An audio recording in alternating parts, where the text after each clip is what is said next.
Magandang hapon po.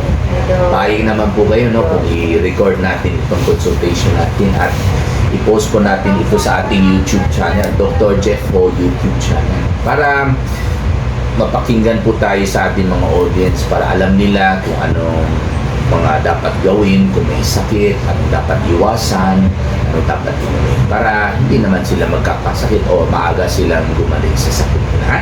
Okay, okay lang po sa inyo. So ano pong problema natin, madam? Ito yung ano daw, hapdi yung ano ko. Saan pinakauna? Saan banda sumakit? Dito sa sikmura? Oo, kanang Dito banda? parang ano siya to, halang. Parang ano siya ba? Okay. Kanang bidli dito daw. Bidli. Okay. Nasusuka po kayo? Hindi po. Mamaya po pahigain kita. Sige na, pahigain kita tapos examinin kita mamaya sa kama. Pero sa ngayon po, pakituro po kung saan po sumasakit. Saan? Pinakamasakit ngayon. Dito lang sa ano dok, tiyan ko, tapos parang may sili ba? Parang may Okay. sili. Araw naman po kayo araw-araw naman po kayo dumudumi. Araw-araw po. Everyday kayo. Okay. Parang ano siya, acidic dok. Acidic. Pagising sa umaga, parang pait po yung lalamunan ninyo. Minsan po Pero hindi naman, hindi pa man maano. hindi na. Minsan dumitighal po kayo ng maasim. Oo. Okay. Dito. Late po kayo kumakain. So, ano daw po? Oo. Kasi maano. Bakit po? Sa work. Sa work, ano palang trabaho ninyo? Salon. Tapos Sandali lang po. Anong oras kayo natutulog sa gabi? Alas 8 na daw. Ng gabi? Oo. Alas 9 pa. Opo. Saan palang salon niyo? Malapit sa bahay? Oo. Sa daw. Kaninong salon niya? Sa inyo? Or Hindi naman sa nag-work na. nagtrabaho kayo. Okay, so makarating kayo sa bahay mga alas 8. Tapos makatulog po kayo alas 9. Saan kayo naghahapunan? Sa salon or sa bahay na? Late na masyado yan. So kahit alas 7 sa salon at nagugutom na po kayo dahil po may customer, kailangan tapusin yan, di ba? So hindi kayo kumakain sa salon kahit 6:30? Kahit mag-time out muna kayo ng 10 minutes, bawal po ba sa salon ninyo? Pero okay lang na magkain dito.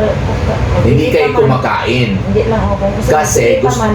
Mabili pa doon sa baba. Samantala sa bahay, may luto. Nakaluto na po. Sino nagluluto habang nagtatabaho po kayo sa salon? Yung mga anak ko. I see. So, makakatipid kayo sa madaling salita.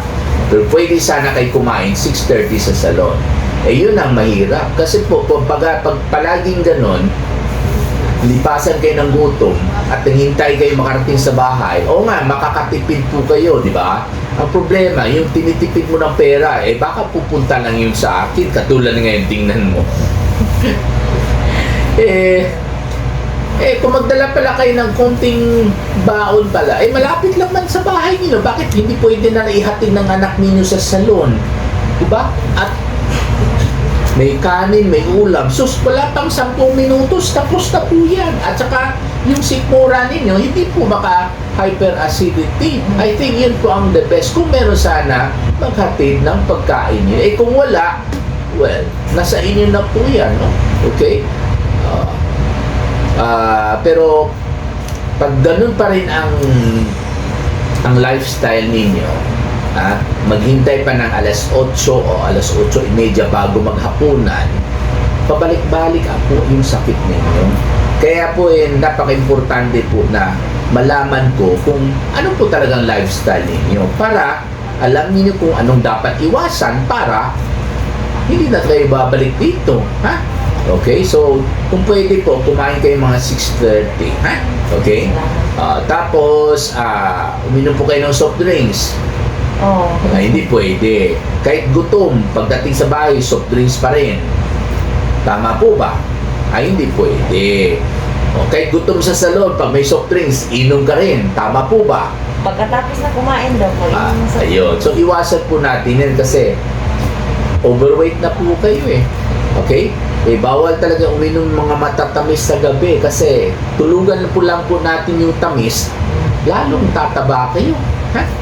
So walang soft drinks, walang iced tea at saka milk tea, wala po munang kape habang may hyperacidity po kayo. Uminom pa po kayo ng alak. Wala talaga So late matulog, bawal po yan So Pagdating sa bahay, kung hindi kayo kumain sa salon, pagdating sa bahay, diretso ligo kaagad para malinis ang katawan from hair down. Hindi pwede punas-punas. Pag galing sa labas, galing sa trabaho, napakarumi po yung ating katawan. Okay, lalo pag nasa public place ko yung maraming customer siguro sa salon,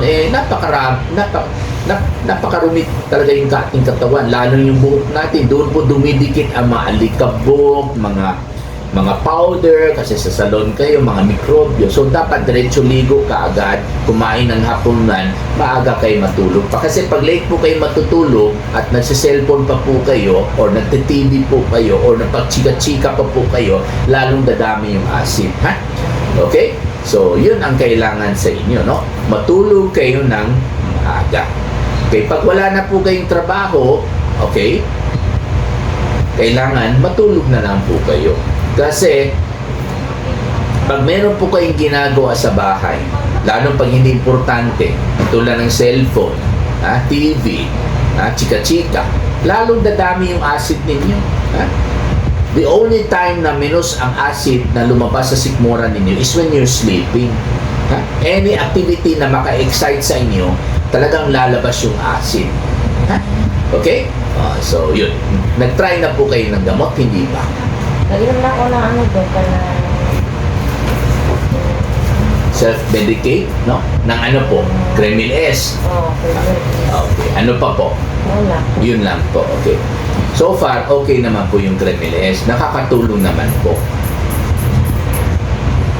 Wala naman po kayo mini-maintain na gamot. Wala. Dali naman din siya kasi mahakdi. Pagkagabi na ba hindi ako makatutos, mahakdi yung anak ko. Okay. Tuka ko. Parang parang pinipiga yung tiyan ninyo. Para may sili. Meron po kayong high blood. Para mataas ng konti yung BP niyo. Sinabihan po kayo na meron kayong high blood dati. Meron nagsabi sa inyo. Nag-maintain po kayo ng gamot Ay, dati. wala may high blood dyan. Walang pinani doon. Karon pa. Sino nagsabi po sa inyo? Sandali lang.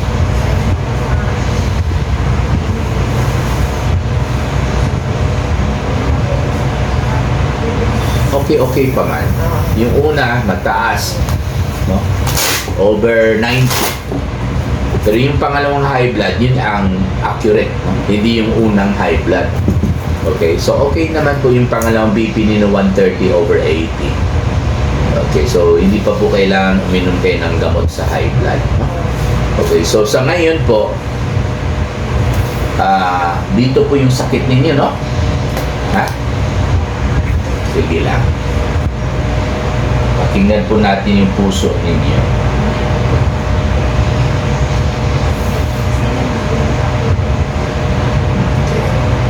Maganda naman po yung puso ninyo. Maganda rin po yung blood pressure ninyo. So, ang inumin po ninyo, siyempre, yung number 1, tigilan natin yung paglabas ng bagong acid. So, ito yung gamot para matigil po yung magpaglabas ng bagong acid sa stomach. Kasi sa stomach mismo, doon po galing yung acid. Yung acid sa stomach po ay yung hydrochloric acid. Ha? Okay.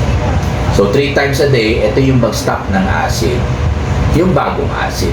Pero dahil po sa may hyperacidity na po kayo, dahil po sa hindi kayo kumakain sa tamang oras, at solong-solo po yung acid sa sikmura ninyo, siyempre, marami na po kayo ng lumang acid. Okay, so yung acid na nasa sikmura ninyo, kailangan bawasan talaga natin. So, ito po yung pambawas sa lumang acid. Kasi in-neutralize po ninyo yung lumang acid 3 times a day po.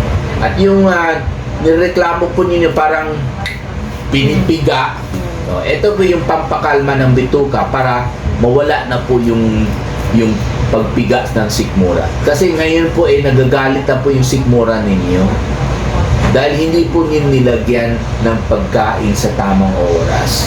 Marunong rin magalit yan. Habang nagagalit po yan, pinipiga po yung sikmura ninyo, yung bituka ninyo.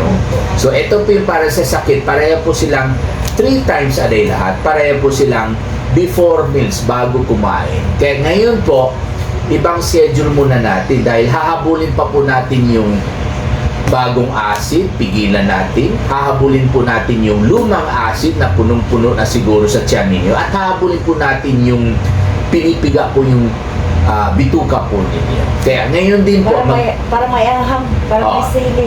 ganun din po. Part na po siya hyperacidity. So, uminom po kayo ngayon now para sa umaga. Then, ito para sa tanghali, inumin po natin ito alas 9. After 4 hours, kasi alas 5 ngayon, then alas 9 mamayang gabi, then another 4 hours, 1 a.m., madaling araw. Mag-alarm po kayo, inumin po ninyo para sa alauna na madaling araw. Dalawa sa madaling araw. Then bukas, before breakfast 6 a.m., before lunch 11 a.m., before dinner 5 p.m. Dapat before meals, ha? Okay? So, bawal na po yung mga maasim, ha? Kalamansi, sinigang, paksiw, kinilaw, suka. Bawal, ha? Sinabi ko na po, bawal ang soft drinks, iced tea, milk tea, kape, lalo po yung alak. Hindi na po uso ngayon ang gatas. So, wag po muna kayo maggatas. After 5 days na lang po, pag medyo okay na po kayo, pwede ho ninyo ibalik yung gatas. Pero kailangan kumain po muna kayo bago kayo maggatas. At bawal po maggatas sa gabi, lalo po matutulog na po kayo. Hindi po yung uso yung gatas ngayon dahil ito po yung nagpaparami ng acid sa sikmura. So bawal rin yung mga alaksan, Flanax, mefenamic acid, Gardandolphin constant, diclofenac sodium, Vorenba, or ibuprofen, Advil ba, or naproxen katulad sa Skelat. Huwag po muna. At ang pinakabawal po, sinabi ko na po, bawal late matulog at saka late kumain. Eh kung kailangan late matulog dahil alas 8 nga kayo matapos sa salon, alas 9 kayo matutulog, eh dapat bawiin po ninyo sa umaga. Or kaya po sa day off po ninyo. May day off po ba kayo? Kailan po? Monday. Ayun, kasi mas konti yung customer sa Monday. Pinakamarami siguro sa Sabado at Linggo, no? Kasi kapag may holiday. Holiday lalo, okay? So, yun lang po, ha? So, kung meron kayong problema sa gamot at saka sa sakit ninyo, pwede kayo mag-text or tawag kayo sa akin, ha? So, ito yung mapatutak din. Yung kati-kati, lagyan lang po natin ng cream. Okay? Pero importante nga, pagdating sa bahay, ligo ka agad, ha? Okay? Maraming salamat po. Salamat po. Mag-hi tayo. Hi! Thank you for watching. Thank you. Okay, bye-bye.